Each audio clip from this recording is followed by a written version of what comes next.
Yes, in our previous class, we were looking at, if you can remember, in our previous class, we were looking at public sector accounting.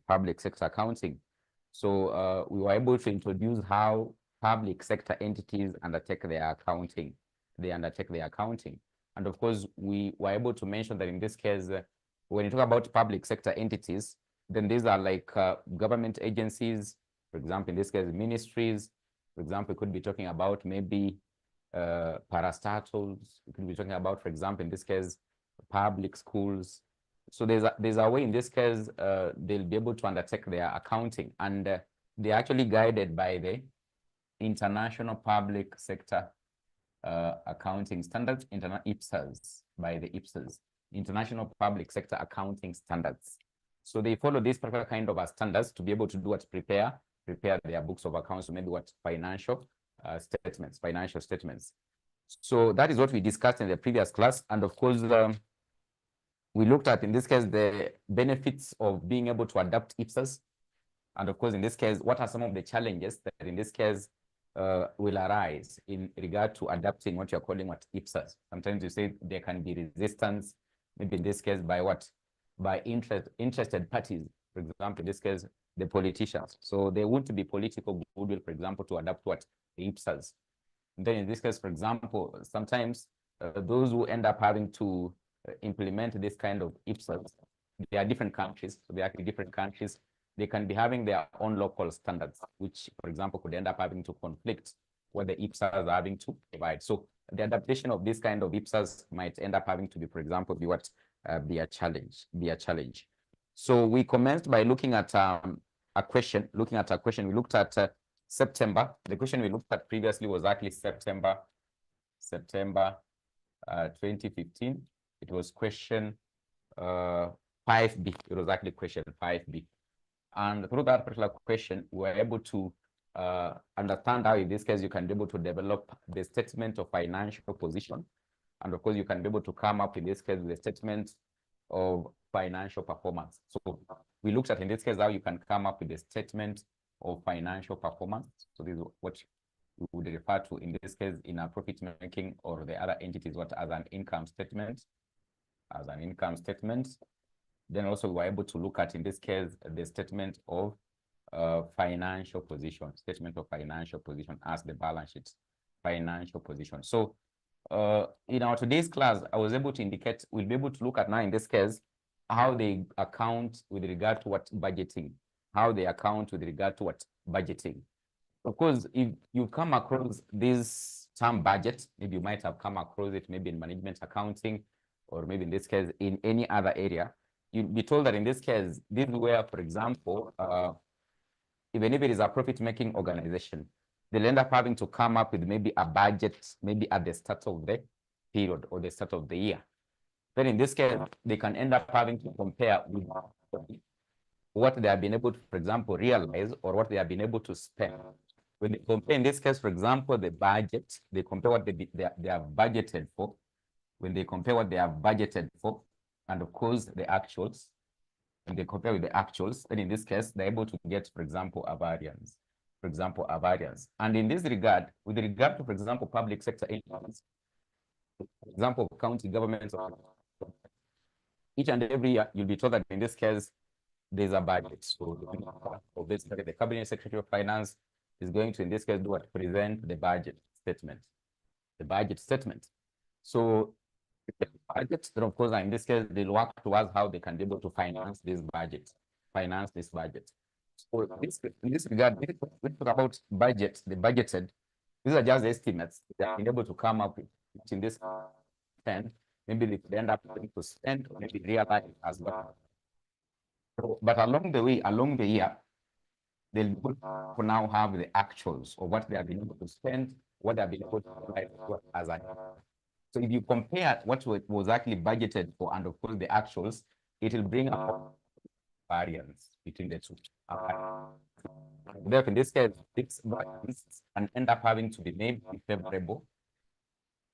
It can be favorable, or it can be adverse. It can actually be favorable, or it can be adverse. So it will likely basically be favorable. For example, in this case, if it is working in favor of that public sector entity.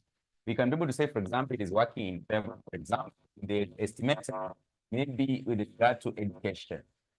With regard to education, they had actually estimated maybe they'll spend how much? Let's say, for example, 3.4 billion. So this was the budgeted.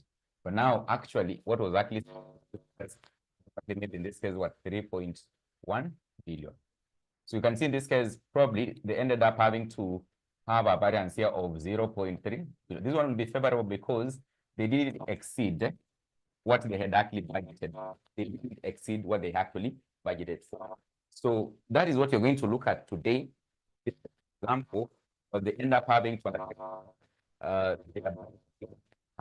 their budgeting accounting, where the comparison had actually been budgeted, the actuals, and of course, yet our variance, they end up having to be a favorable, maybe in this case, what? An adverse.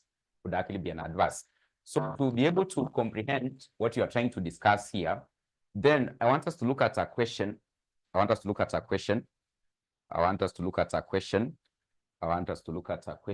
So with regard to budgeting, I want us to look at a question with regard to budgeting. Hope you have your past papers as I had advised earlier. So you are far much better off if you can just be able to print them and be having them when you're having a class. It will be an easy time for you. It will be an easy time for you once you want to use what? The papers. Once we want to use the papers. So in this case, we're going to look at budgeting accounting. Budgeting accounting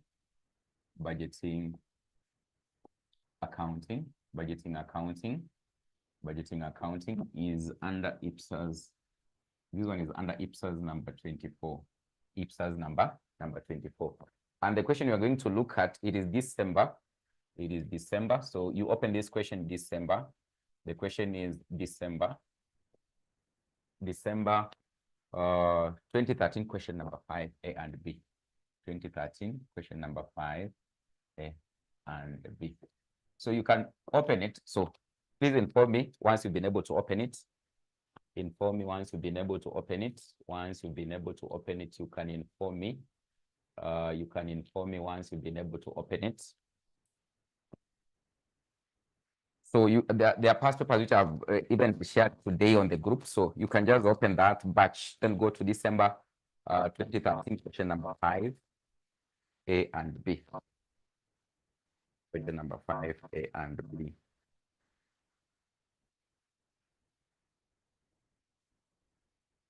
December 2013, question number 5, A and B.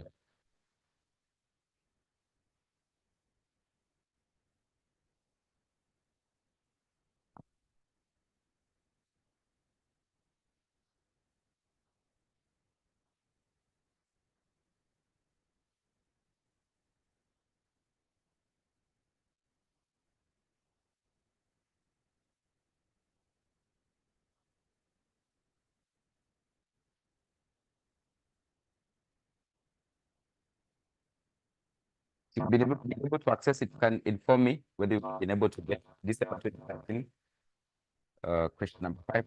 In the chat, you can be able to let that we can move together, so that we can move together.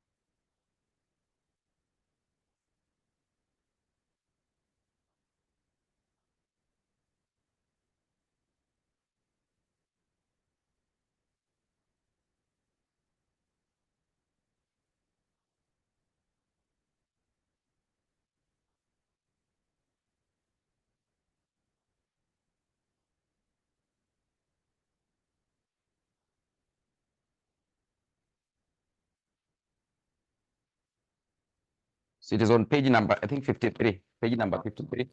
So let me know whether you've been able to get a question. So because I want us to start we start looking at the question. Have you been able to access the question? Have you been able to access the question?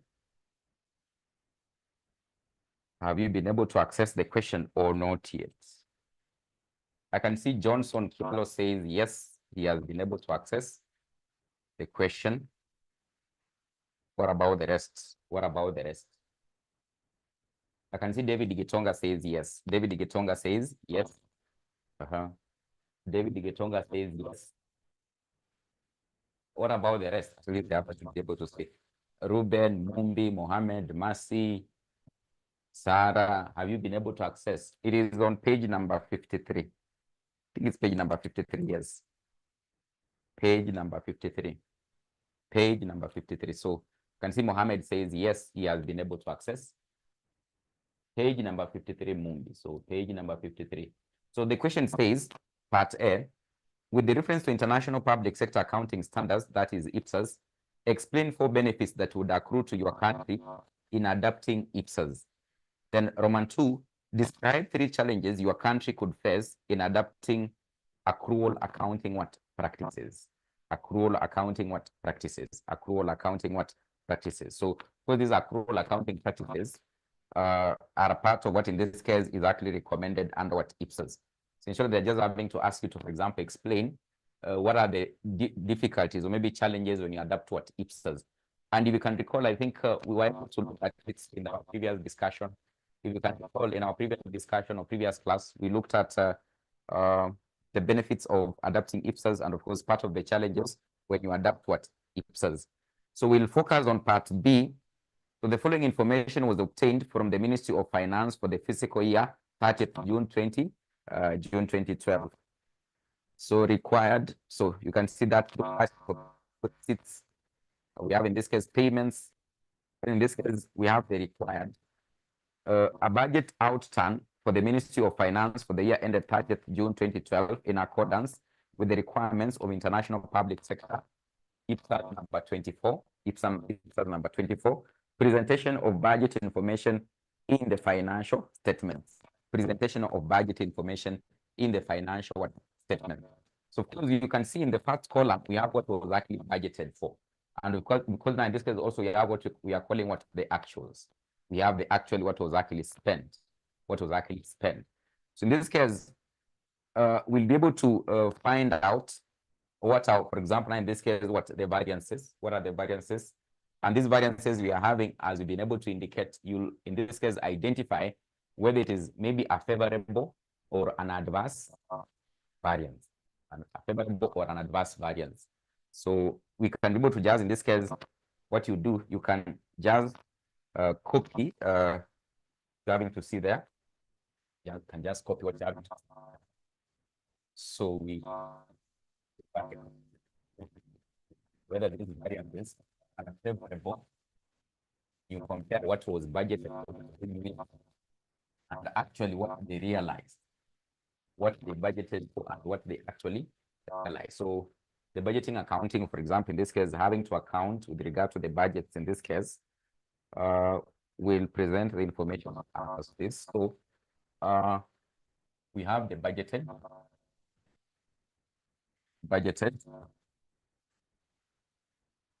we have the budgeted,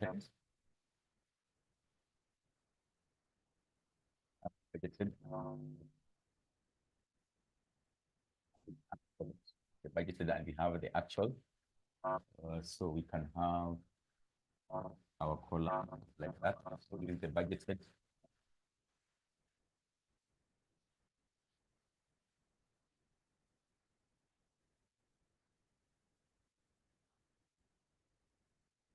And we have the actual.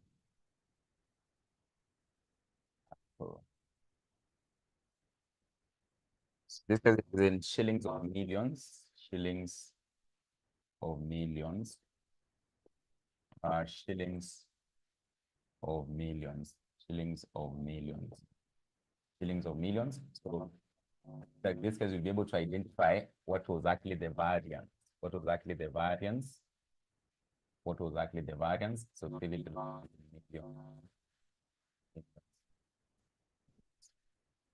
So what you can do, we can first of all just copy what you're having to see there. So we have the receipts. We have the receipts. Just copy first of all what you're having to see there. before we go into the variances,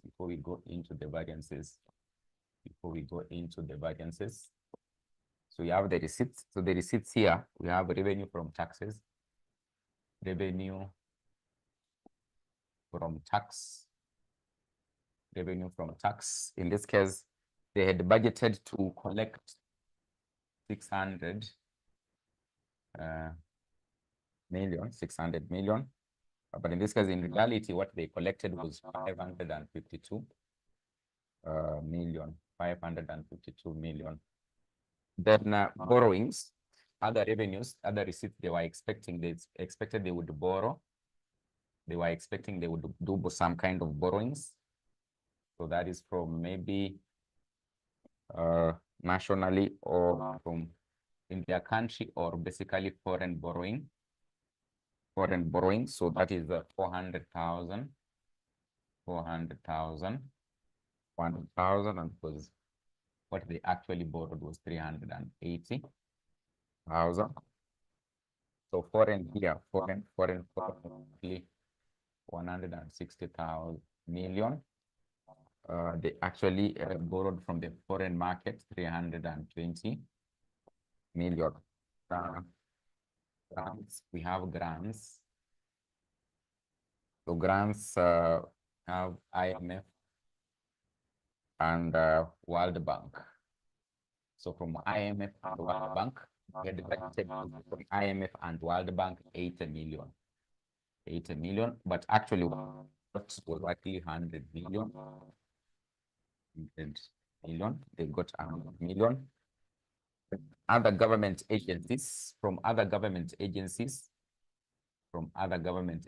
they were expecting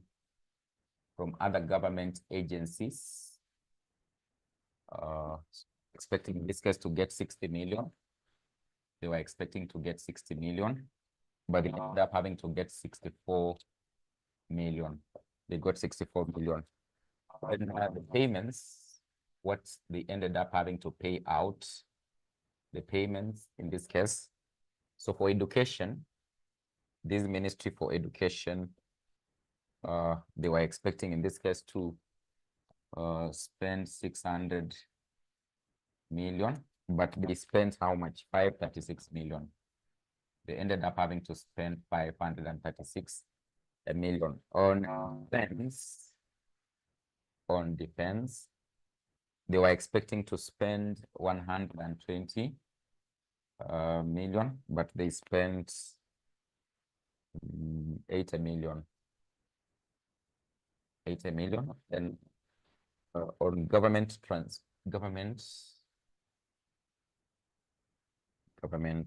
transition planning.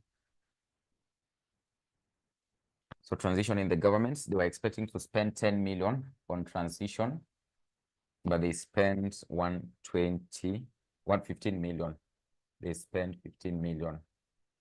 Then on health, health, they had budgeted for 201 million, but they ended up having to spend 120 million. 120 million. Then on housing, they were expecting to spend 180 million, but they ended up having to spend 220 million. Then on internal security,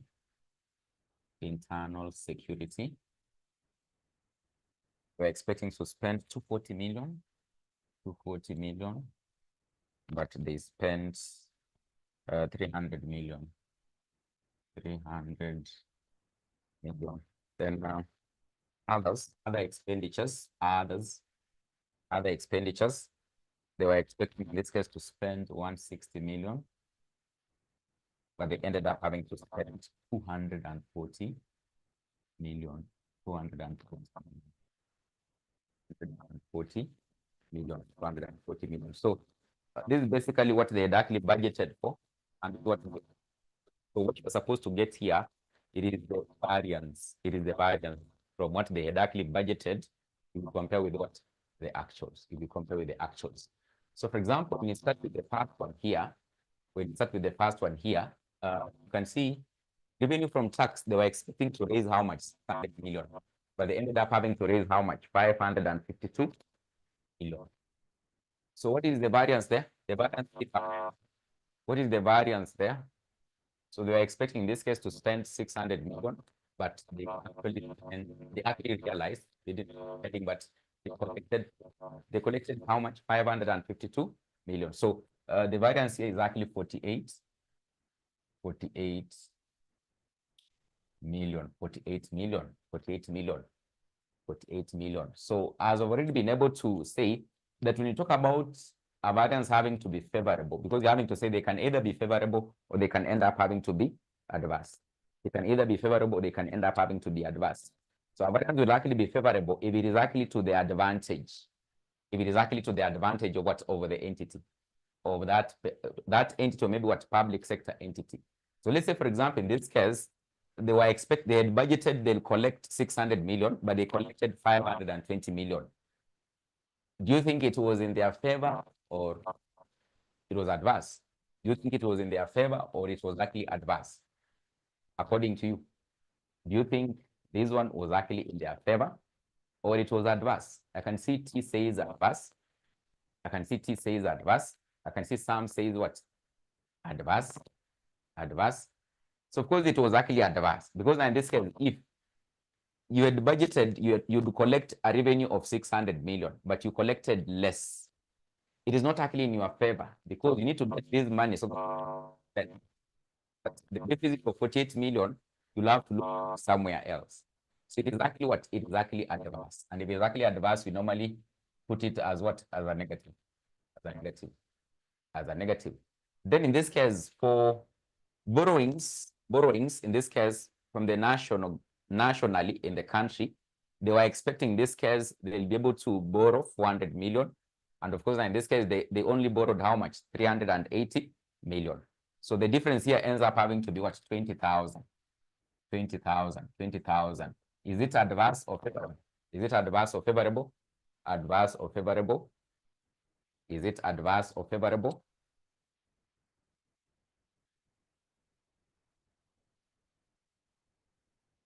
Is it adverse or favorable? I can see Justin says favorable. Sam says adverse. Sam says adverse. T says adverse. Adverse. Just adverse because, you know, when you talk about, in this case, income or revenue, you are expecting to get 400, but you got less. It is not in your favor.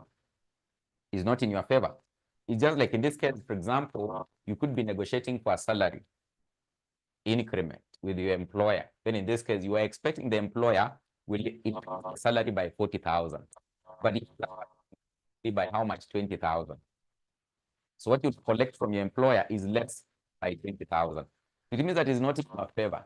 Because in this case, if you would have given you the 20,000, then you would have been able to do even more at personal level. So it is adverse. It is actually adverse. It is adverse. That one will actually be adverse. Then from foreign borrowing, they were expecting in this case, they'll collect or they'll be able to borrow 160 million. But it exceeded even what their expectations. It ended up having the expectations. By how much? It is 160. It is 160. It is actually 160.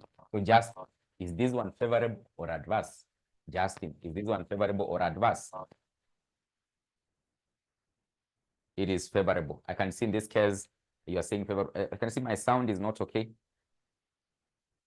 Sound is not okay. Sound is not okay.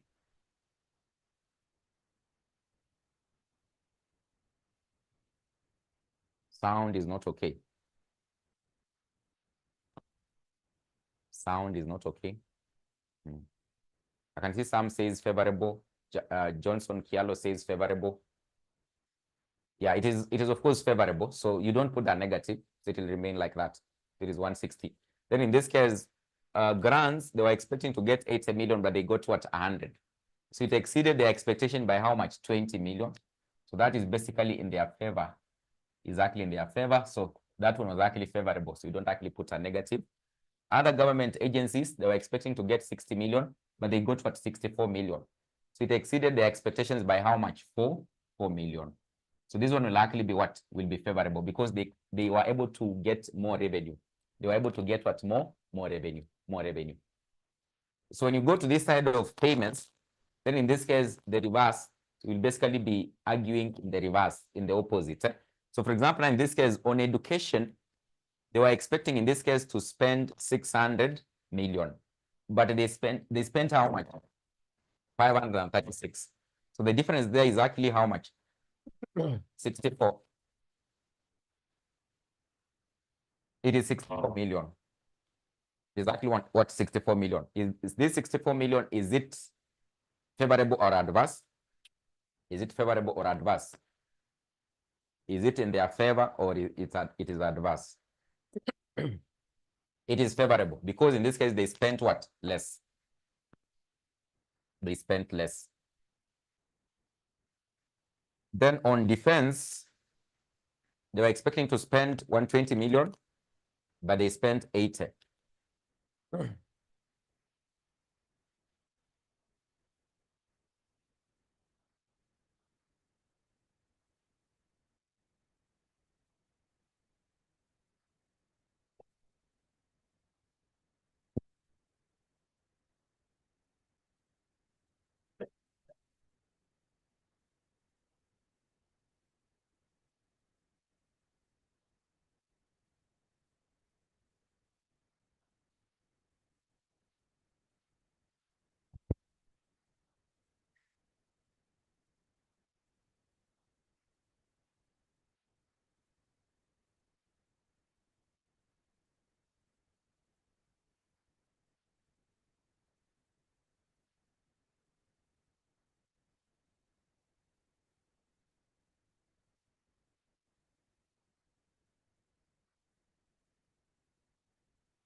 Yeah, so we can proceed. So for defense, it was 120 million, but they ended up having to spend 80 million. So they spent less than what they were having to expect. So that basically is a difference of 40 million, which will likely be favorable. Then government transition, they were expecting to spend 10 million, but they ended up having to spend what, 15 million. So there's a difference of how much? 5 million. This 5 million will not be in their favor because they spent more. They actually spent more. Then health, they were expecting to spend 201 million. I think it was 201 million, but they ended up having to spend 120 million. So there's a difference of 81 million, which is actually in their favor, because in this case, they had actually spent what? Less. They had actually spent less. If you look at, in this case, housing, they were supposed to spend 180, but they spent more by 40. So they spent more by 40. It is not in their favor, so it is unfavorable. Then internal security, they were expecting to spend 240 million, but they spent 300. So there's a difference of 60 million, which is not actually in their favor. They spent actually more than what they were expecting to spend. It's not in their favor. So then in this case, other expenditure, they were expecting to spend 160 million, but they spent 240 million. So there is an extra 80 million, which they ended up having to spend, which is not actually in their favor, which is not actually in their favor, is not actually in their favor.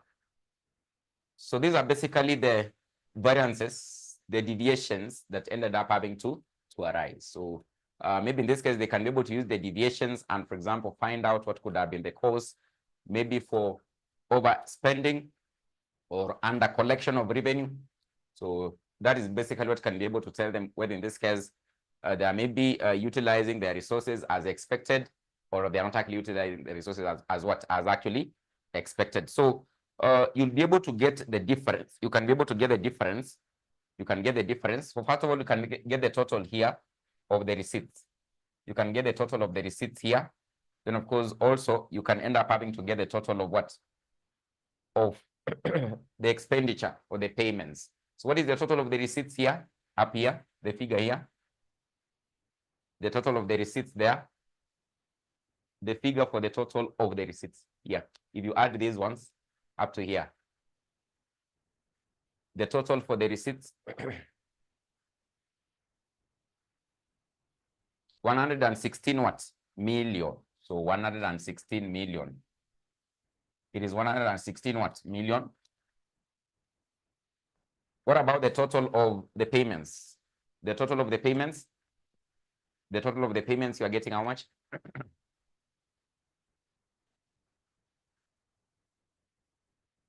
The total of the payments.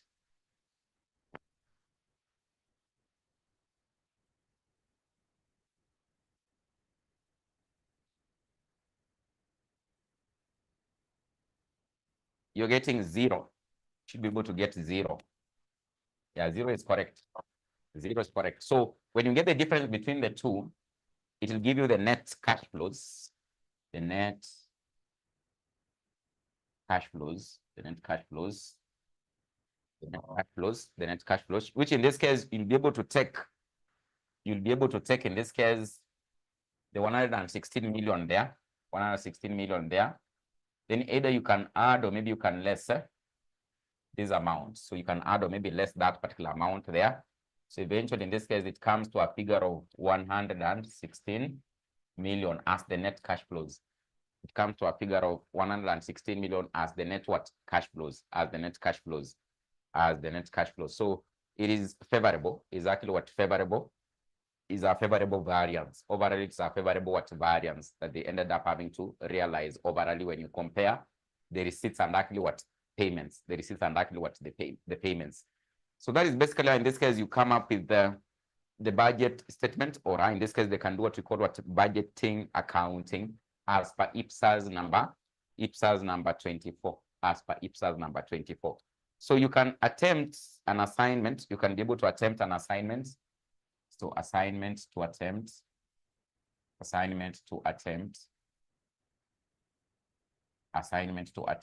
It is May 2014. I think it's just almost similar. It's just a similar approach you'll be able to use. It's just a similar approach you'll end up having to use.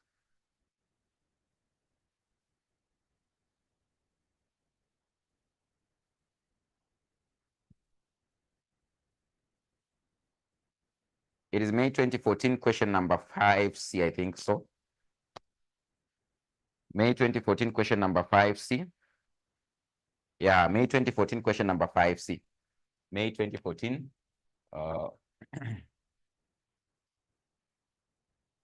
Question number 5C. So you can attempt it as an assignment. You can attempt it as an assignment. So it just the same approach. So you can be able to attempt it. So hope you've been able to get the concept of favorable or adverse. So you have to think through. So for example, in this case, if it happens, you are targeting to get a revenue, but you get less, it is unfavorable. So it is adverse. It is actually adverse. It is unfavorable or it is adverse. But in this case, you are targeting to get a revenue, but you got more. It was exceeding what you are basically expecting to get. It is in your favor. So it is actually what favorable. It is in your. It will not have a negative effect or impact. A negative effect or impact. A negative effect or impact. So I can see T is asking original and final. Original and final. I don't know what you mean by original and final. Original and final. Do we have something in the question as original and final?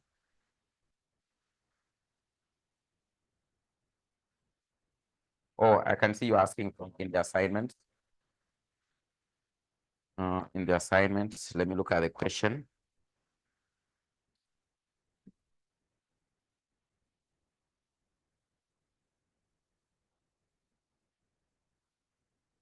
So original budget, and of course, now in this case, what final, or you ask it, and you'll end up having to use as you do the comparison. So we have the actuals there.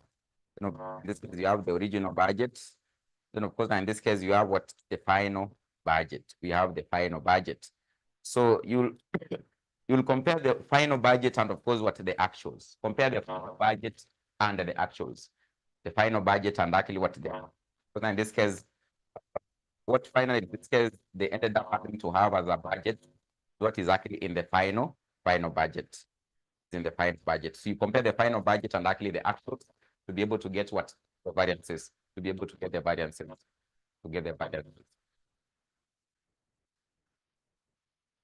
So we can look at another area. We can start looking at another area.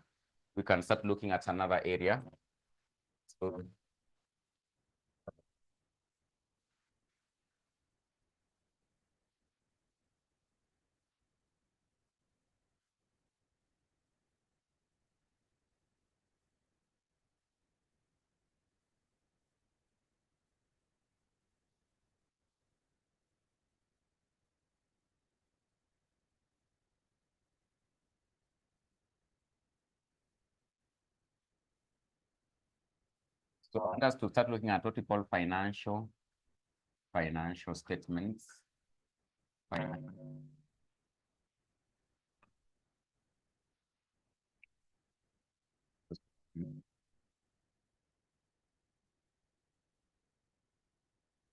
Analysis, financial statements analysis. So overall, in this case, when you learn about financial reporting or financial accounting, so that in this case, you're having to collect information so that you can use to present in a meaningful manner to help in what decision making. You are collecting financial information to present it in a meaningful manner so that it can be utilized in making what financial decisions or making decisions within what an organization. So before decisions are actually made, these financial statements that have actually been prepared have to be analyzed. They have to be analyzed. So you have to analyze them. So what are they, for example, presenting in a summary? What are they, for example, presenting in a summary?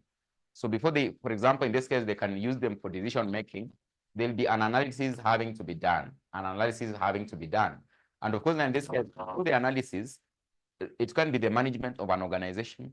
It can be maybe the finance manager, those who are making decisions. They want to use the financial statement, maybe the income statement. Is, for example, the sheet of financial to be able to do what? Make a decision. Maybe to make a decision as to where they can be able to head as an organization. But of course, in this case, before they use them for decision making, they, for example, try to analyze them. So they can do what we call analysis. So these analyses we'll give them, like in this case, a preview picture in a shell or in a summary, overally how the entire, for example, maybe organization is actually performing in different perspectives with regard to what to the financial statement. And then in this case, there can be, for example, in this case, undertaking of what you call what maybe ratio analysis. Because now in this case, through ratio analysis, you can be able to know, for example, how maybe your current assets are performing over what the current liabilities, how you're performing in terms of what maybe profitability. In this case, for example, your fixed assets are able to cover up, or maybe in this case, what the liabilities. How in this case, for example, in this case, how is your performance in terms of your earnings with regard to how in this case you're having to do what maybe your dividends. So these ratios, for example, they can actually be computed. And of course, I know you've already been able to come across them done financial accounting. So those kind of ratios that are normally computed, they actually help, for example, in this case, to do what analysis, analyze. To analyze. For example, you can be able to say, you can, for example, determine what the gross profit margin. So the gross profit margin will, for example, help you compare the gross profit with, for example, in this case, what the sales. How are you performing in terms of your gross profit with regard to the sales? In this case, particular percentage of what of the gross profits. But now you'll be told that each the industry is having to operate. There's like a set standard upon which gross profits, then they are performing well. They are performing well. So management can only be able to analyze these financial statements and try to compare and be, for example, how are they actually performing financially, or in this case, how are they performing with regard to maybe, or with the comparison in they are actually in. And through this, then of course they can be able to make decisions what how maybe in this case can they be able to improve on the gross profit margin, the set standard. You'll be told that in this case, for example, if you have a particular kind of a ratio, if it's not actually basically within the set standard, then it means that the entity is not actually having to do a perform as expected. So that's why in this case, for example, do what we call what analysis in terms of having to do what, be able to make what decisions, to be what decisions. Echo, echo, echo, echo. Echo, echo. Is the echo still on? Okay. Mumbi saying what's working.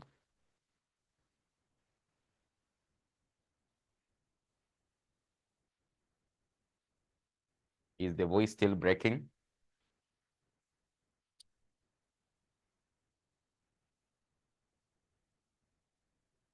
Mumbi, is it still breaking?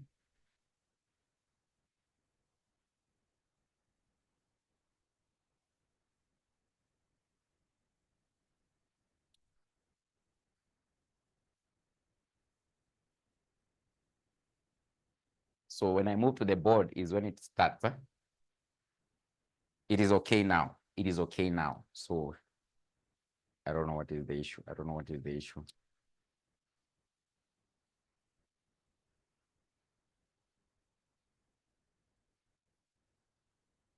Yeah, so let's hope it won't.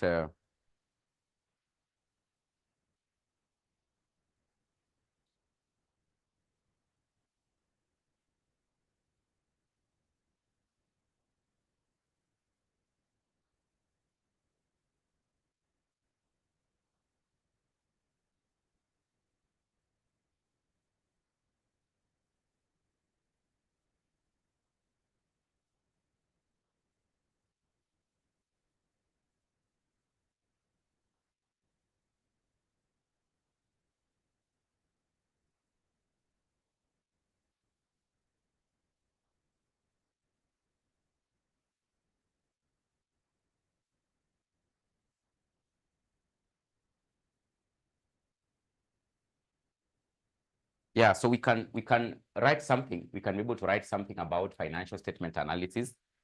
We can write something about financial statement analysis. So the problem won't occur again. Hope it won't occur again. Hope it won't occur again.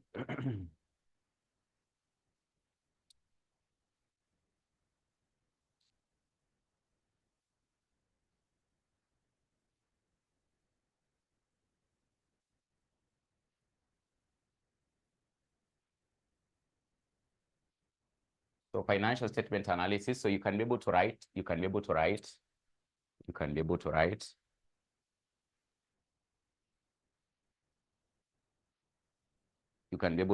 the financial statements which have been prepared, in an organization, the financial statements which have been prepared in an organization, will be utilized for decision making. Financial statements which have been prepared in an organization will be utilized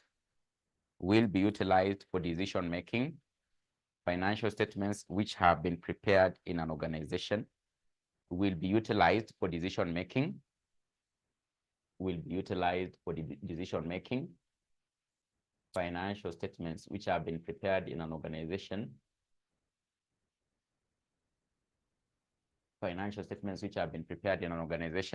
will be utilized for decision making. After having been analyzed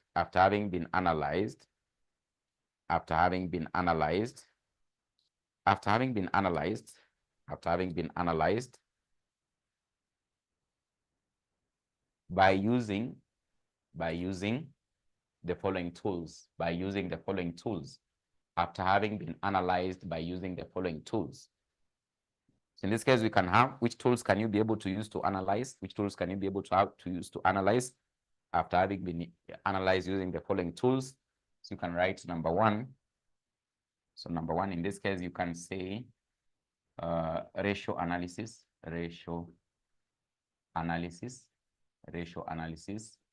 Number two, you can say comparative analysis, or you can say common size. You can say common size analysis.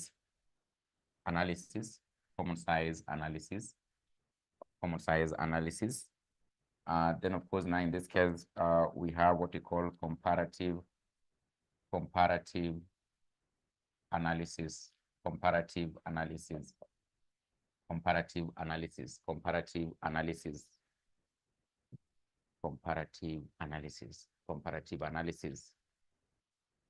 So I can see you are requesting I repeat the introduction of financial statement analysis. So maybe I can be able to repeat. Hope I'm not actually breaking. So I was having to say that in this case, in organizations, of course, you're having to say that in financial accounting or financial reporting, we know that is all about having to do what? Collects financial information or data.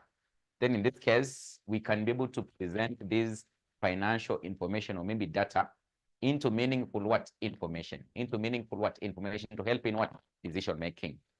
So we come up with, for example, the income statement. We come up with, for example, in this case, the balance sheet or statement of financial position, or maybe the cash flows. So all these that we prepare as final statements in the organization, they'll help the management, for example, to do what? Make decisions. More so in this case, what? Financial decisions. But you're having to say that before they, for example, utilize them for decision making, they'll have to analyze them.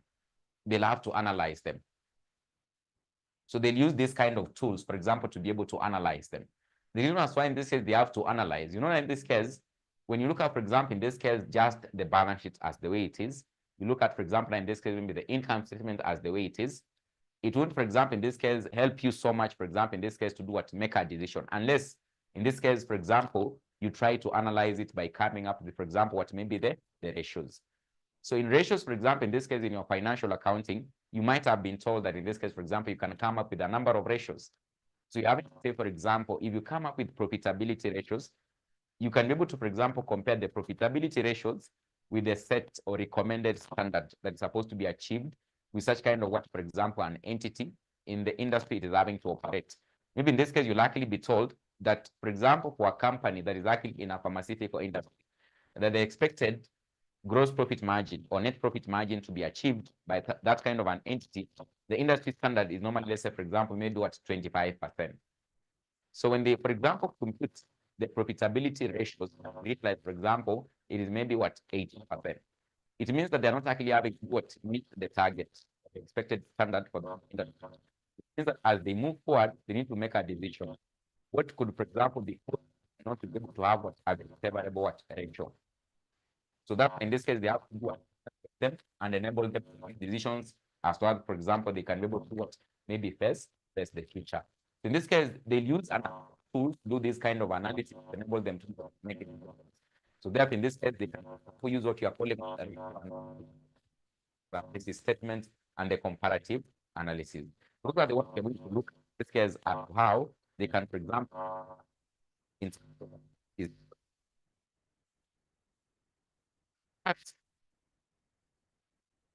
analysis. We can start with the ratio analysis. We can start with the ratio analysis. We can start with the ratio analysis. That example using the ratio analysis. So we'll be able to, before we proceed to computations regarding ratios. So you can say ratios can be categorized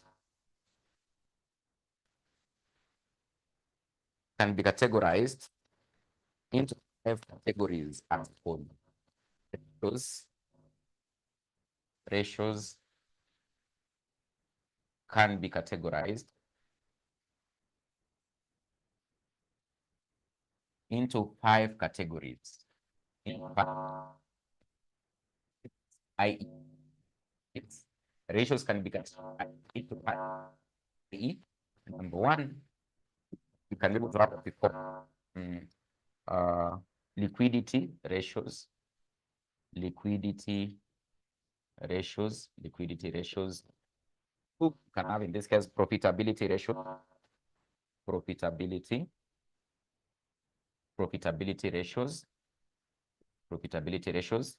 Number 3, we can have, in this case, valuation ratios.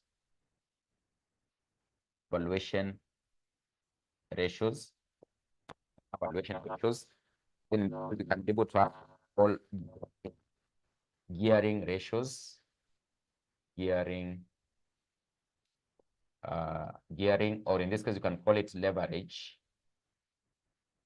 Leverage or solvency ratios.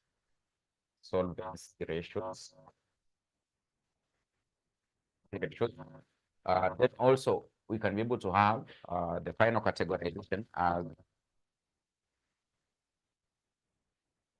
activity ratios,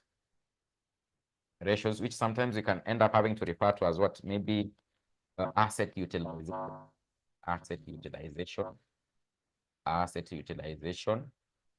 or maybe you can be able to say maybe turnover ratios. So those are the categories. So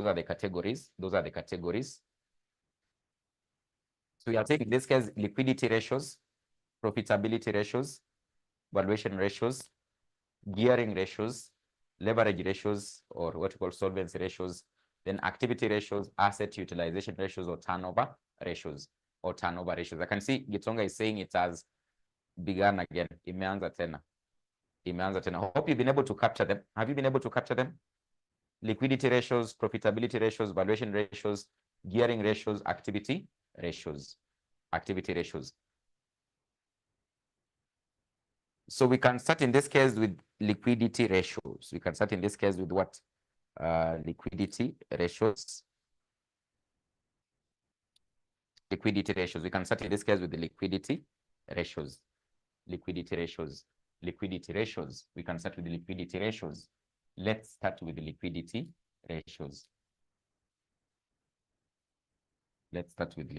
ratios.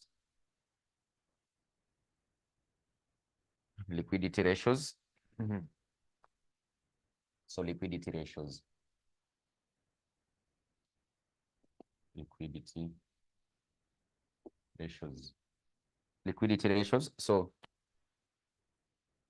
So these ratios indicate the ability. So they indicate the ability.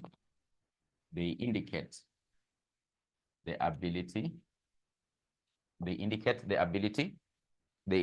ability of the company to meet its short-term financial obligations. They indicate the ability of the company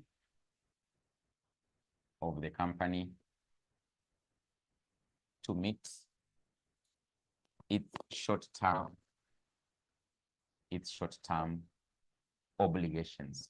In this case, it says you are liquid. Sometimes you've been told that in this case you are liquid. It means that you have money, so you can be able to meet any short-term obligation as quick as possible. So you have money, you are liquid. So when you talk about liquidity ratios, they indicate the ability of the company to meet its short-term obligations, short-term obligations. So we can look at the first one in this case. So the first one here, number one. So the first one here, number one, is what we call the current ratio. The current ratio. So how this one, you end up having to compute it. So the current ratio, it is equal to the current assets, divided by the current liabilities,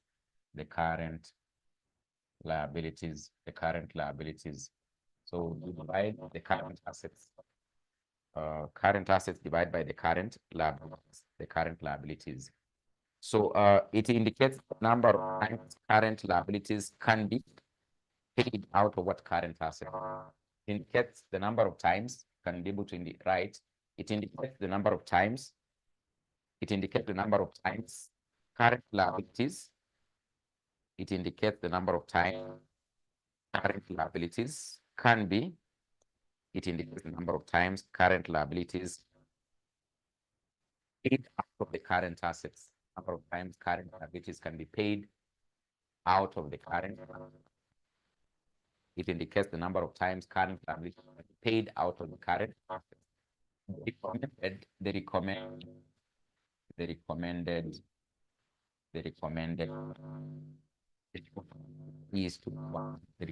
ratio is 2:1. Current assets would be 2 times current lab. That means that if it is cash, current, so that is the recommended.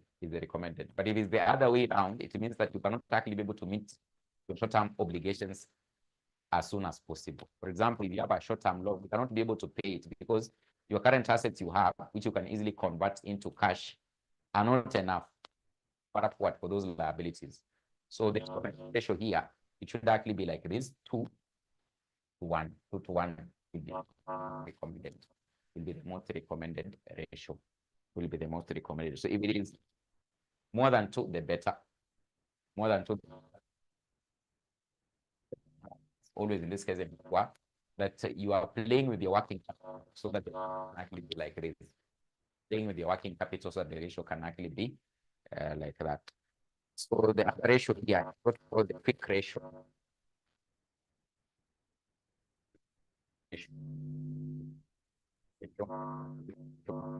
Sometimes we call it the acid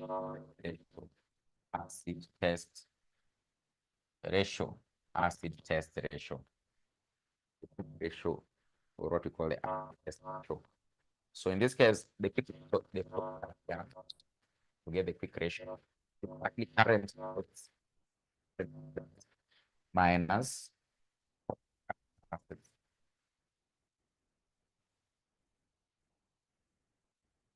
current assets.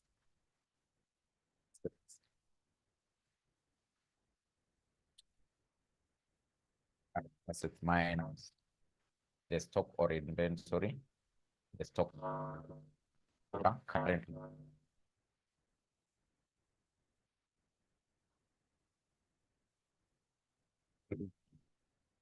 This one, in this case, this is what?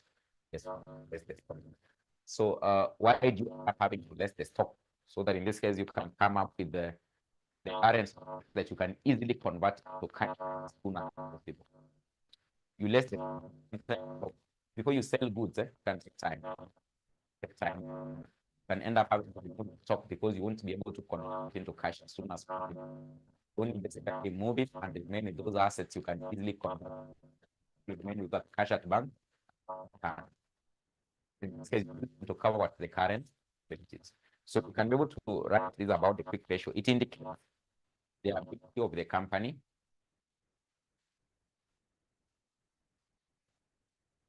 My sound is wanting. So my sound is wanting. My sound is wanting. My sound is wanting. So let me see what you're going to do. Let me see what you're going to do.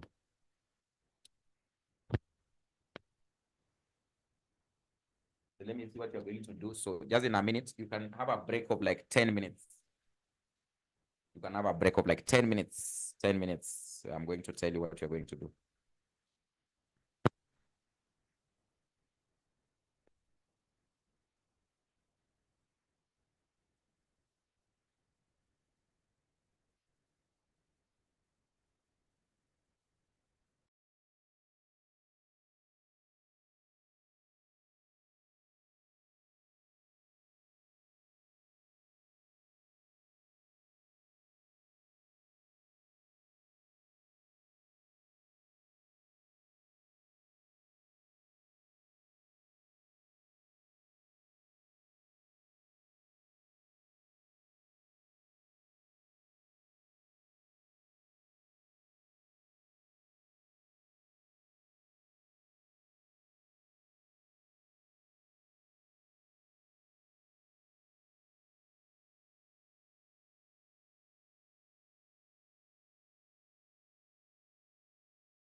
Hello, hello, hello. Am I still breaking? Is it still breaking or it's a bit better?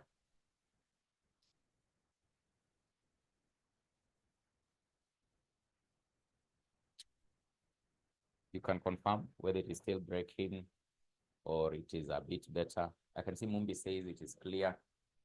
You are good. So let's try and see whether it'll work out. Let's try and see whether it'll work out. Whether it'll work out. Let's try and see whether it'll work out. So I can see you are saying I keep checking the chat. I think the studio I'm working with has a challenge. Maybe next time I'll be able to change the studio because it seems it's the studio. The others are not having a challenge like what I'm having. The other classes going on are not having a challenge. So it seems it's the studio. So I think our friend was telling me to repeat what I was explaining about the quick ratio. So I was having to say that it's just similar to this one, only that you end up having to take out what the stock and you remain with those assets that you'll end up having to convert into cash as soon as possible. So for example, in this case, most probably when you're preparing your balance sheet, you'll, in the current assets, mostly you put what? You put cash at bank, you put cash at bank, you put maybe in this case, cash at hand, you put also what? Inventory, cash and cash equivalent. So you'll remove stock because stock you cannot actually be able to convert it into cash as soon as possible.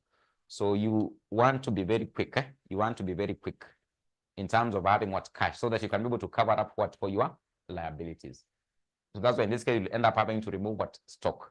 So as I was explaining, it indicates the ability of the company to meet.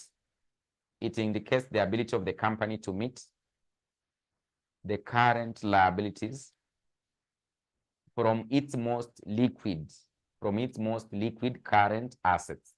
It indicates the ability of the company to meet its current liabilities from its most liquid current assets. From its most liquid current assets. And of course, I've already been able to say the most liquid current asset, it can be cash, cash at bank, or cash and cash equivalents. So that's where you remove stock. You know, stock can be on the shelf in the shop or in the company for even a year, you haven't sold. It is not easy to convert stock into cash. Maybe customers can fail to buy. So what happens? But if you have cash at hand, cash at the bank, that is cash that is readily available to cover up for what? For your liabilities. So the most recommended in this case ratio is actually 1:1. So the most recommended ratio is 1:1.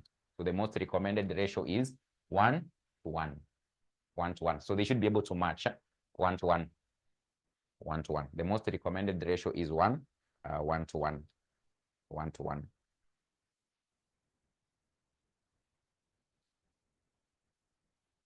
Then in this case, you have what you call what cash ratio. You have what you call what the cash ratio. The cash ratio. Like this, the cash ratio. The cash ratio. So how do you get this one? How do you get this one? Cash ratio. So the cash ratio in this case, you take the cash and cash equivalents.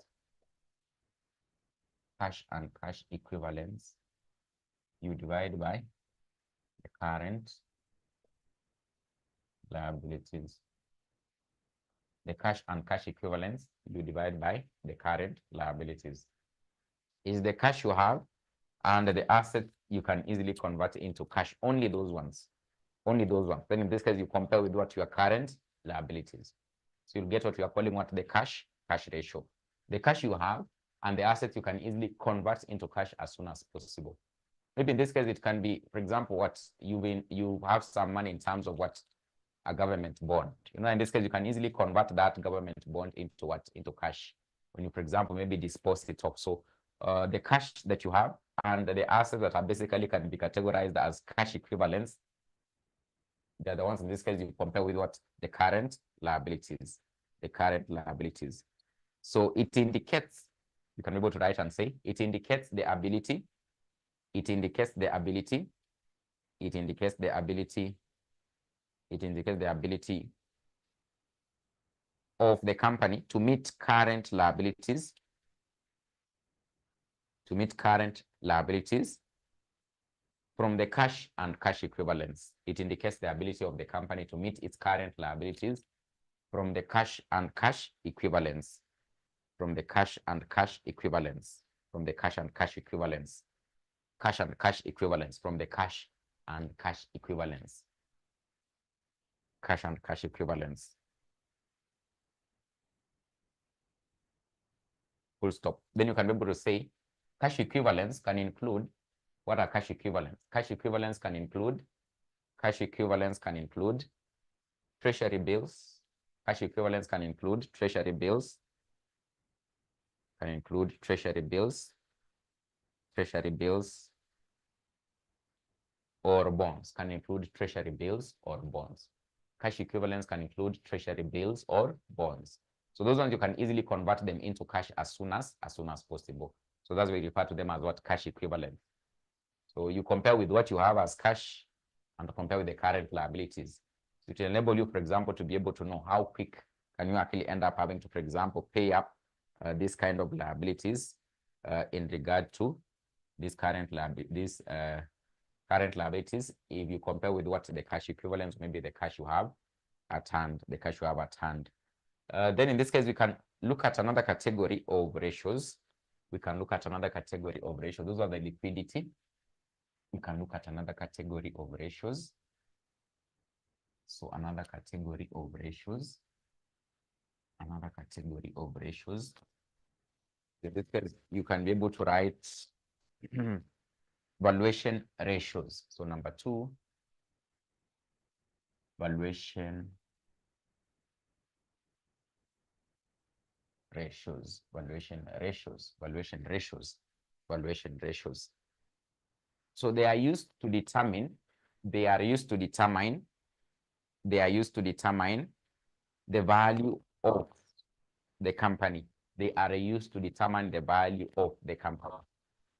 So the valuation ratios, they are used to determine the value of the company. They are used to determine the value of the company, the value of the company. So I can see Sarah is asking the recommended ratio. So it's not actually recommended ratio for cash ratio because it is not one of the most commonest ratio, for example, that will be used in what analysis? That will be used what in analysis. So the one that in this case will be mostly be preferred when they are doing analysis is the acid test ratio and of course what the current ratio. But the cash ratio is so much common utilized. Because there's no actually what recommended ratio. But of course you can be able to just use it to do what? Maybe compare how enough do you have as cash and cash equivalents to be able to cover for your short-term liabilities. But in this case, overall, when the analysis is having to be done, majorly what will be utilized in this case, it is the current ratio and of course the acid test ratio. The acid test ratio. So the valuation ratios are used to determine the value of the company. So they include number one. So this one is used to know how valuable is the company. So number one, in this case, we have the earnings per share. Earnings per share.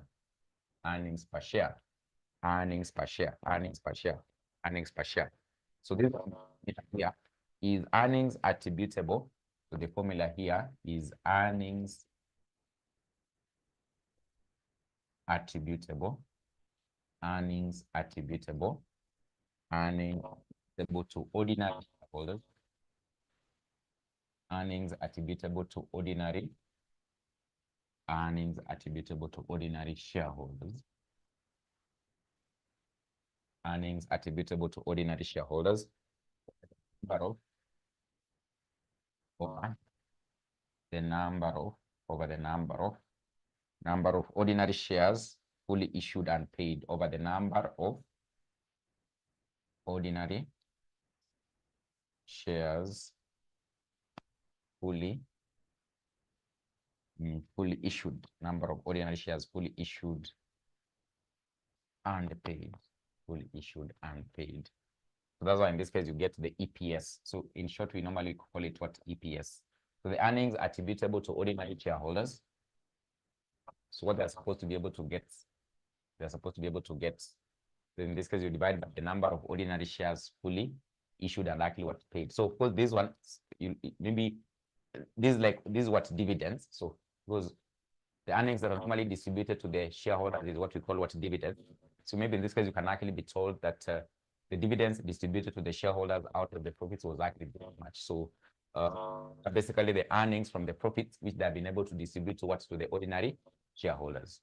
So attributable to ordinary shareholders, there's a repetition here, but you can ignore one of it. So earnings attributable to ordinary shareholders over the number of ordinary shares which have actually been fully paid. So you'll be able to know how much is each and every person having to earn per one share.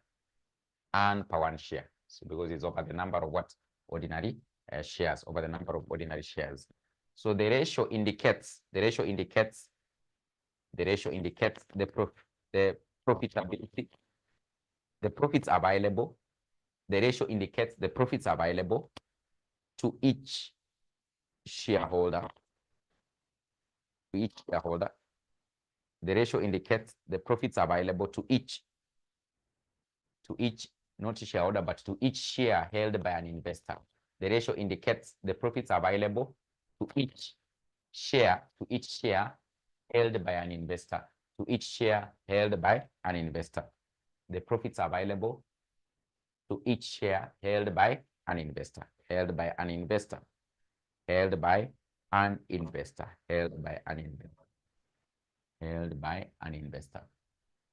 So overall, in this case, if it happens that the company is able to have a higher EPS or earnings per share, it means that in this case, the investors are having to get their returns.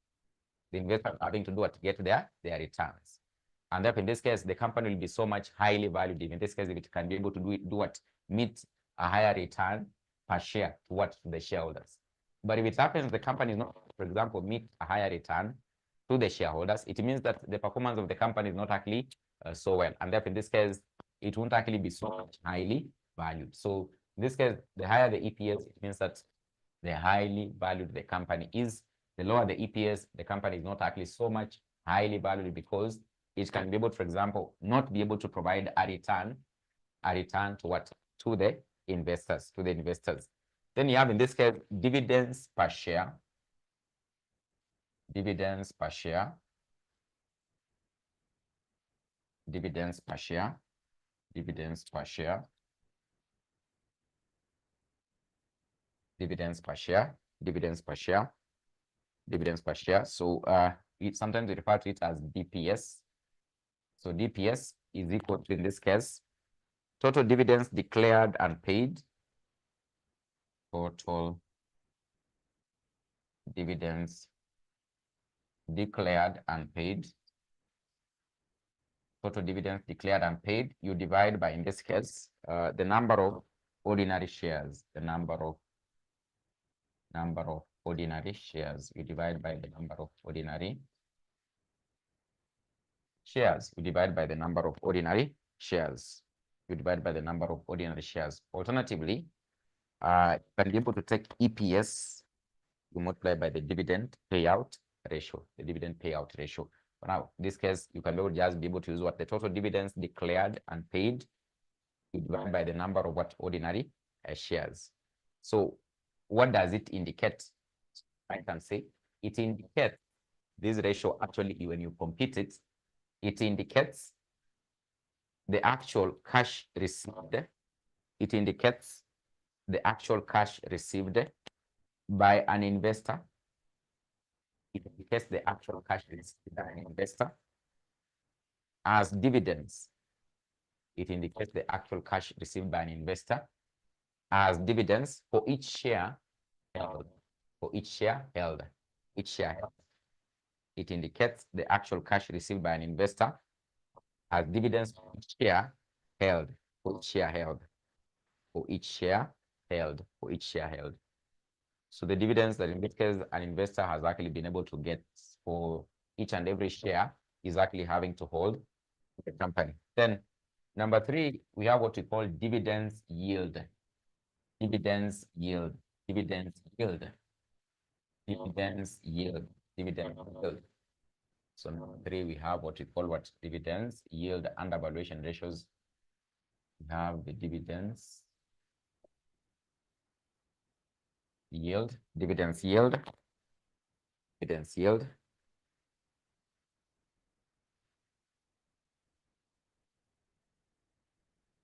Not dividends yield, but earnings yield. Sorry, earnings yield is supposed to be earnings yield. Earnings yield.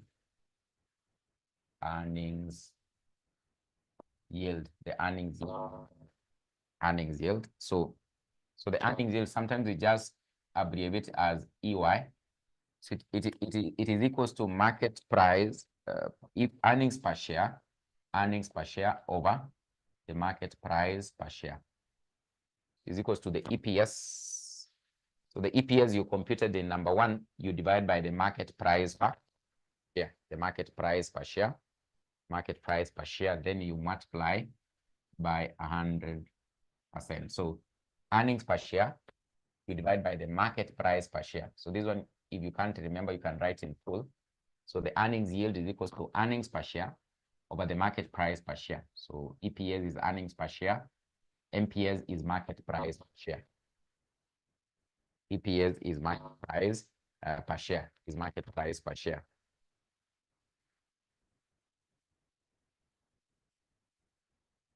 Alternatively, EPS. So you have EPS.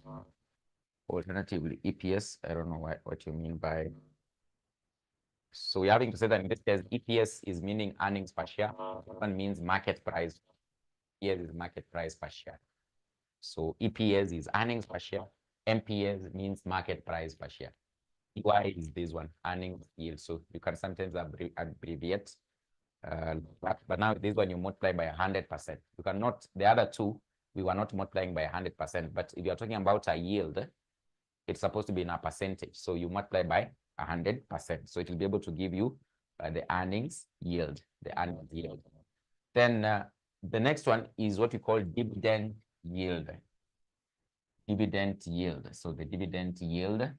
So number 4, we talk about dividend yield. Or before that, maybe you can be able to explain this particular one. So you can just be able to briefly explain it. It indicates percentage of return. This one, the earnings yield, indicates the percentage of return. It indicates the percentage of return every amount invested in the company. It indicates the percentage of return for every amount invested in the company. For every amount invested in the company. So I can see Mumbi is asking. So just I'll be able to tell you, but let's first of all, I'll be able to tell you, just proceed and write what we are proceeding with. I'll tell you, Mumbi. So in this case, it indicates the percentage return for every amount invested in the company. It indicates the percentage return for every amount invested in the company. For every amount invested in the company. Then in this case, we have number 4, dividend yield. Dividend yield. Dividend yield. We have what we call dividend yield. So dividend yield. So dy. dy is equals to what? dy is equals to what? The dividend yield is equals to what? Is equals to dividends per share.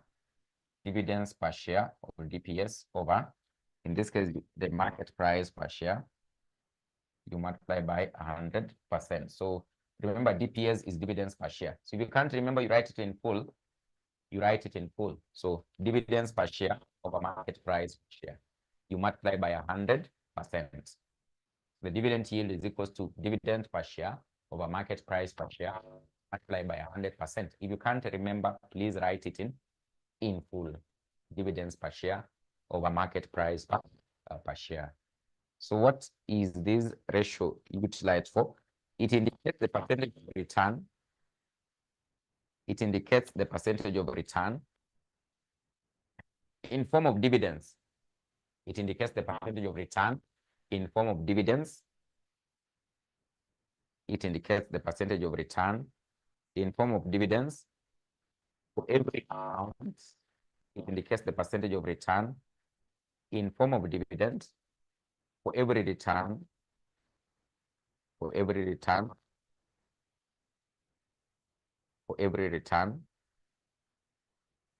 invested in, for every amount, sorry, for every amount invested in the company, for every amount invested in the company. It indicates the percentage of return in form of dividend for every amount invested, for every amount invested in the company, for every amount invested in the company. Then you have, in this case, number 5, what we call the dividend payout ratio. Dividend payout ratio. The dividend payout ratio. So how do you get the dividend payout ratio? The dividend payout ratio. So is equals to dividend per share.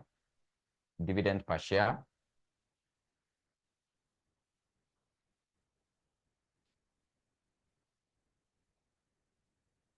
So is equals to dividend per share. Dividend per share. Dividend per share over EPS. Dividend per share over earnings per share. Over earnings per share. Over earnings per share. So is equals to dividend per share over earnings per share. So dividend per share over earnings per share. Dividend per share over earnings per share. Over earnings per share. So what is it actually utilized for? This dividend payout ratio. What is it for? What does it indicate? It indicates the proportion of the earnings. It indicates the proportion of the earnings. It indicates the proportion of the earnings. The proportion of the earnings available to ordinary shareholders. It indicates the proportion of the earnings available to ordinary shareholders. It indicates the proportion of the earnings. Because in this case, you have earnings, refer to them as what may be retained earnings. It indicates the proportion of the earnings available to ordinary shareholders. It indicates the proportion of the earnings of the company available to ordinary shareholders, available to ordinary shareholders, available to ordinary shareholders. So that is the dividend payout ratios. You take the DPS or dividend per share over the earnings per share, or EPS over the EPS over the EPS. Then in this case, number six, another ratio under the valuation ratios. We have the dividend cover ratio. Dividend cover ratio. Dividend cover ratio. The dividend cover ratio, then in this case, you reverse this one. So it will be EPS. It will be EPS over DPS. It is the reverse of this one. It's the opposite of that one. So refer to that as what's the dividend cover ratio. So the earnings per share over the dividends per share. You take the earnings per share over the dividends per share. The earnings per share over the dividends per share. So what does it indicate? What does this one indicate? This ratio, what does it actually indicate? Or what is it used for? So it indicates the number of times. It indicates the number of times. It indicates the number of times ordinary dividend. It indicates the number of times ordinary dividend is paid out from. It indicates the number of times ordinary dividend is paid out from. Ordinary dividend is paid out from the earnings available to the ordinary shareholders.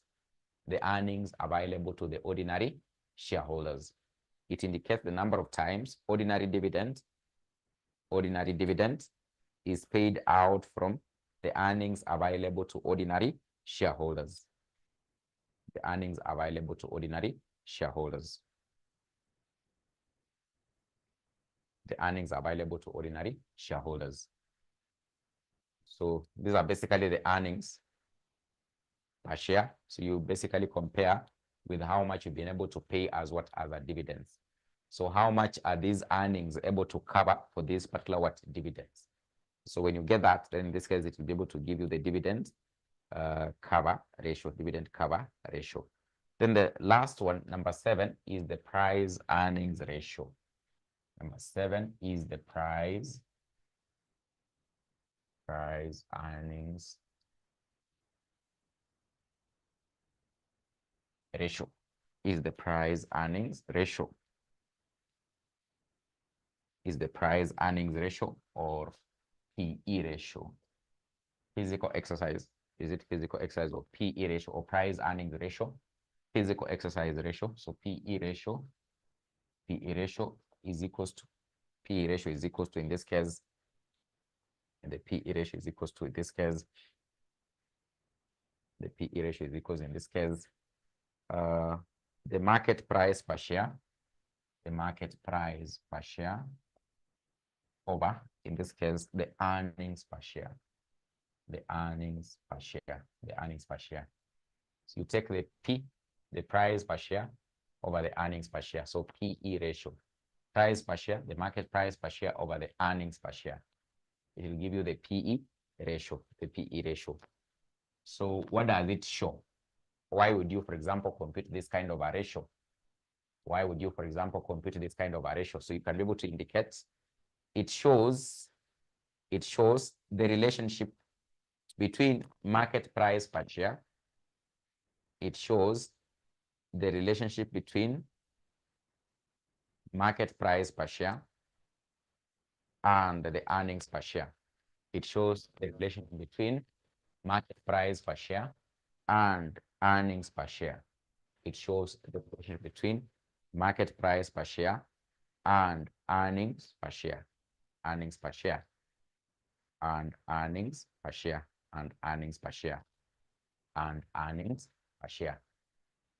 So there's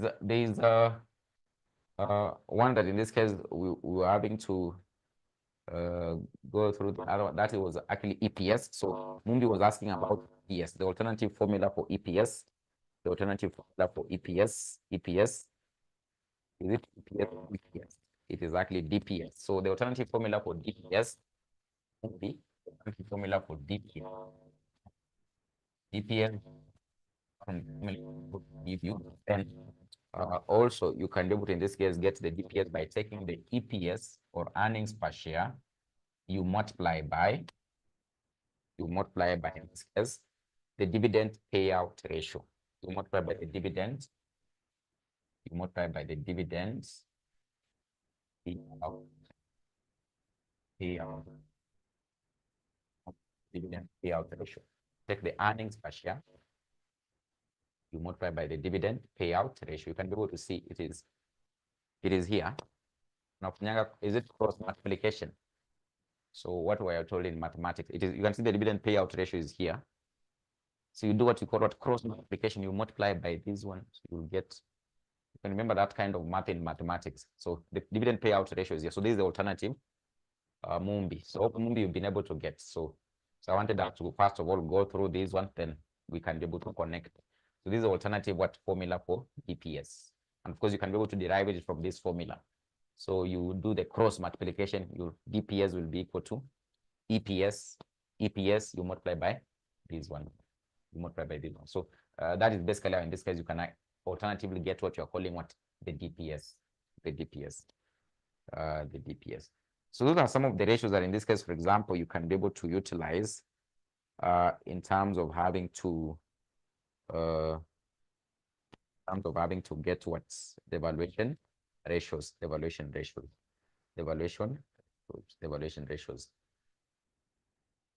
We can look at another class. So apart from 9, in this case, the liquidity, and of course, 9 in this case, what you're calling the evaluation ratios. We also have in this case what you call profitability ratios.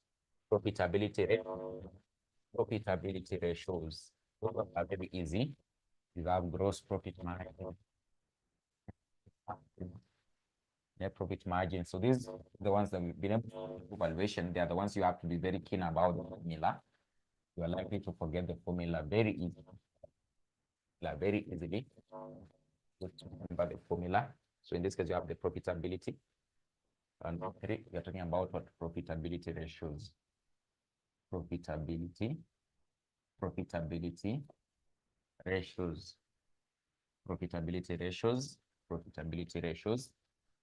So profitability ratios, you can be able to go to those ones. These ones. These ratios indicate.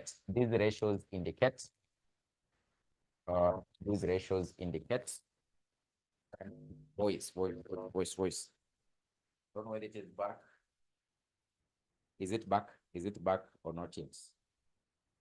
Is it back? I can see you're saying voice.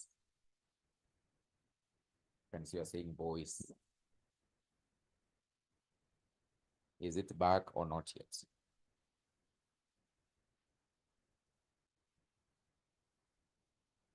It is back. So you can indicate, hope you've been able to write this one. So it is the third category we are looking at. So you can indicate, these ratios indicate the ability of the company. These ratios indicate the ability of the company to generate returns. These ratios indicate the ability of the company to generate returns.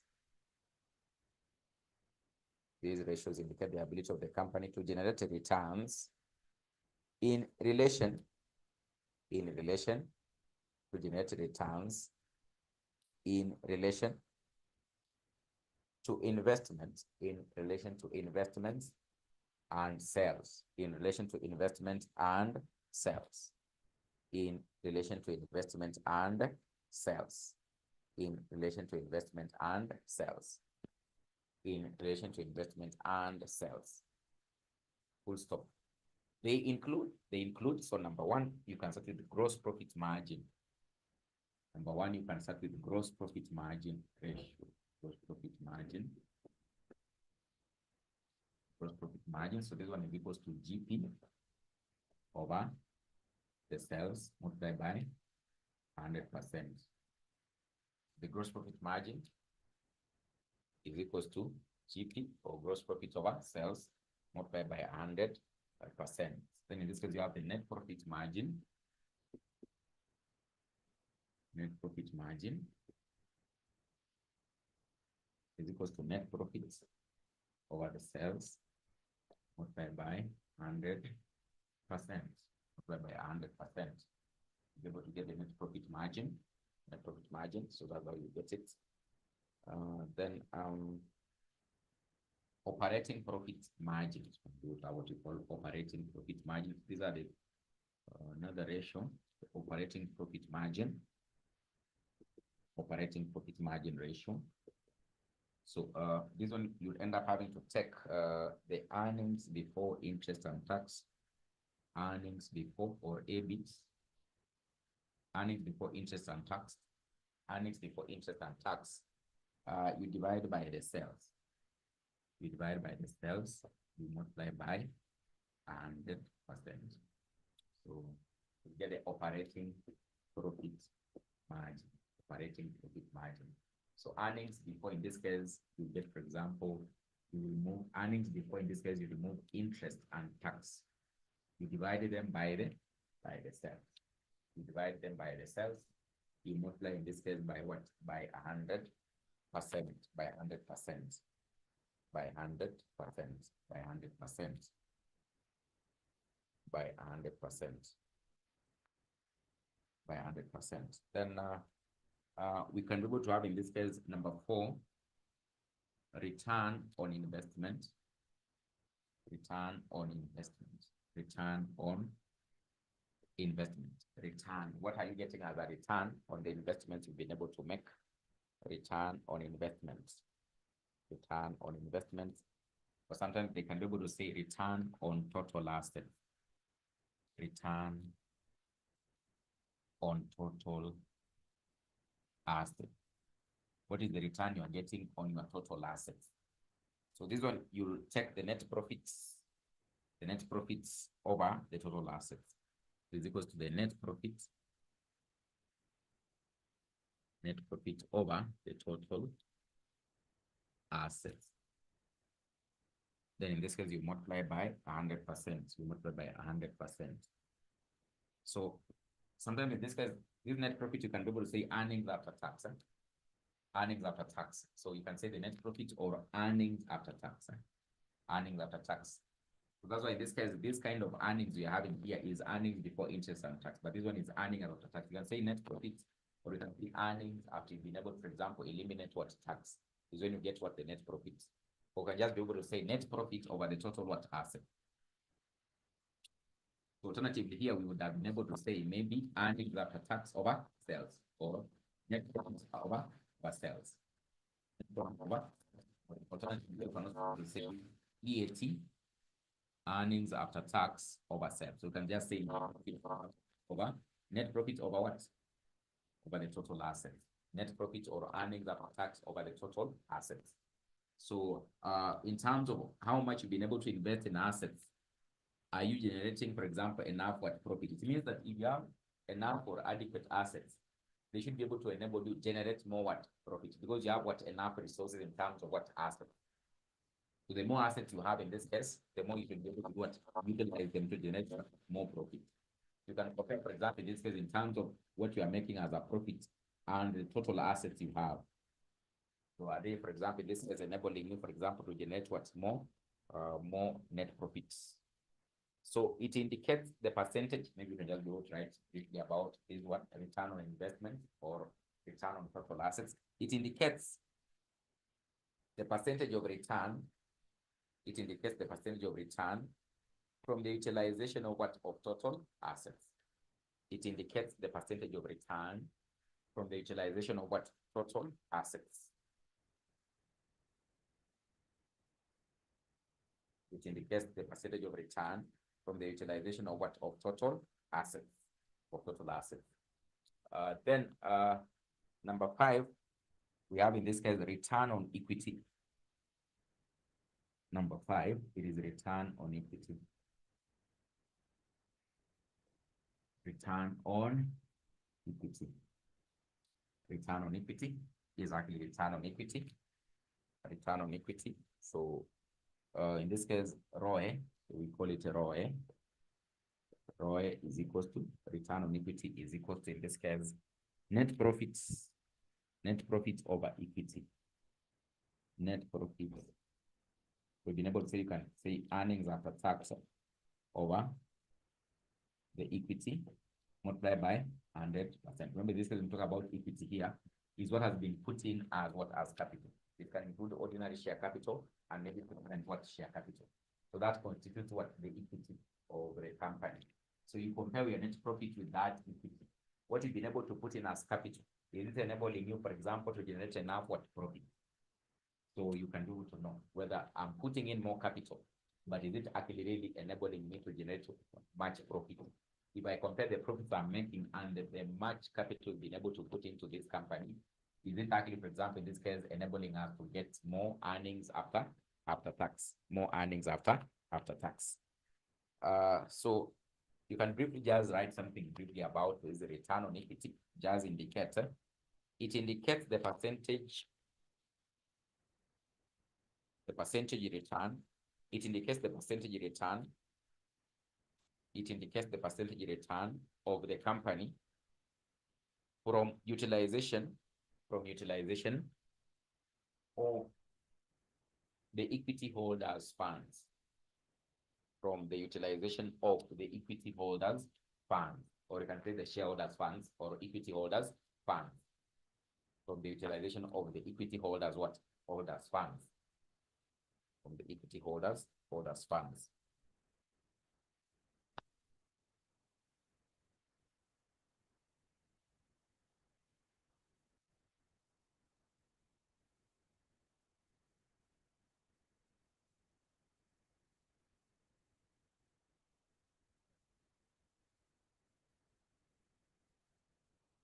Then in this case, you have the last one, number 6, ROCE.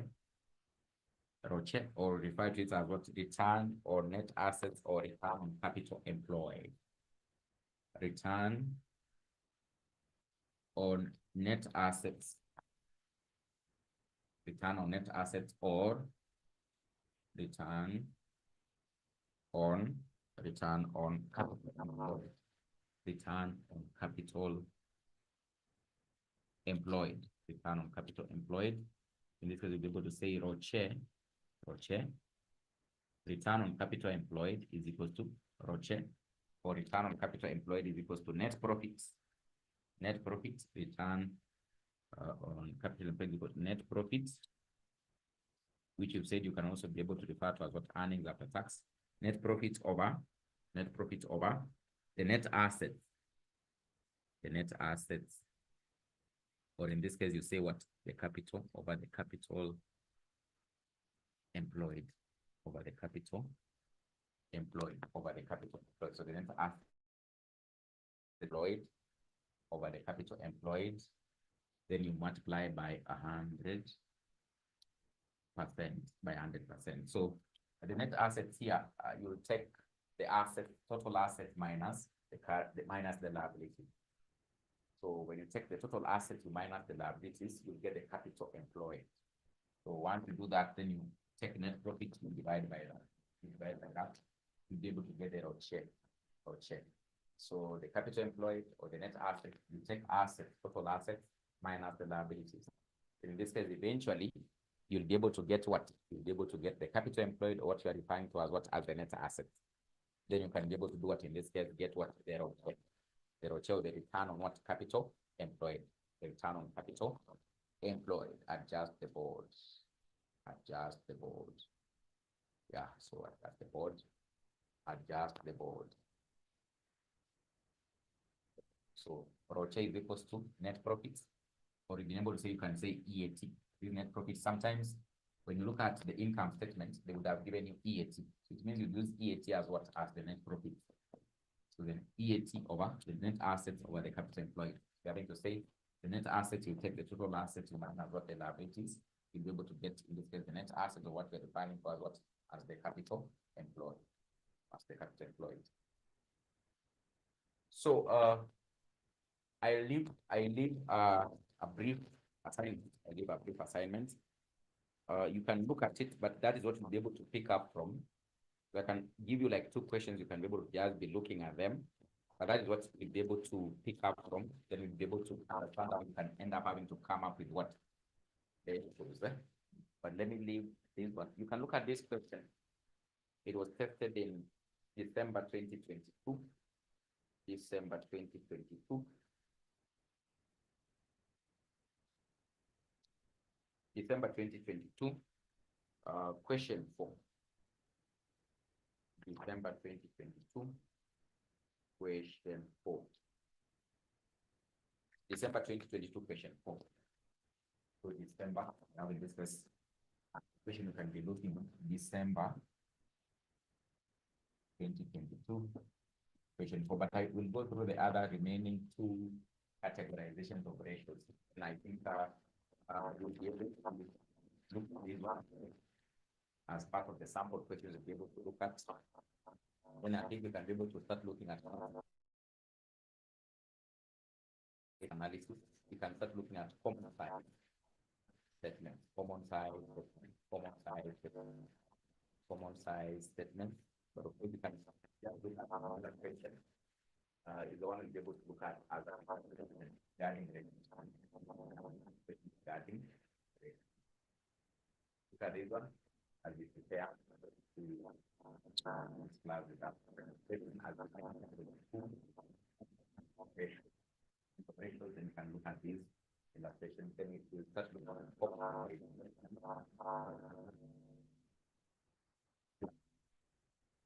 next slide. So my volume has really gone down. So you've really struggled. So apologies for that. So I think next time, so maybe I use another studio. I'll use another video.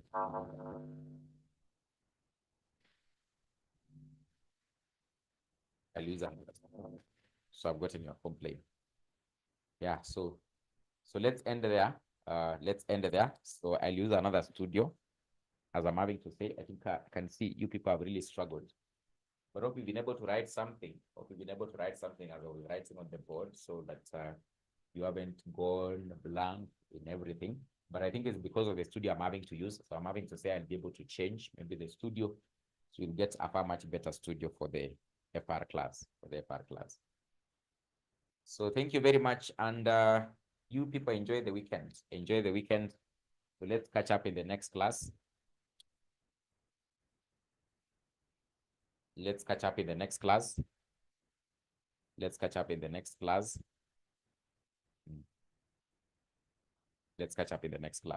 I can see Johnson Kiali is asking, you use, in this case, the actual budget. You say in this case, use the actual budget. So there are 2 budgets there, but in this case, use what?